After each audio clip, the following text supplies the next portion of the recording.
Welcome to Fluent Phonics. Today, we will focus on mastering the pronunciation of the word muffins. Muffins. Muffins. Muffins.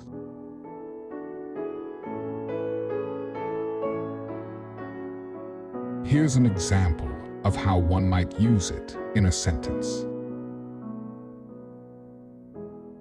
I baked a dozen blueberry muffins for breakfast.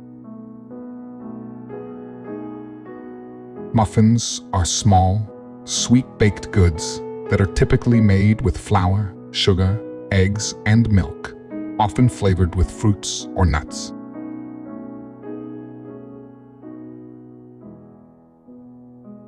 Thank you for your time. If you enjoyed this, please like and subscribe for further content.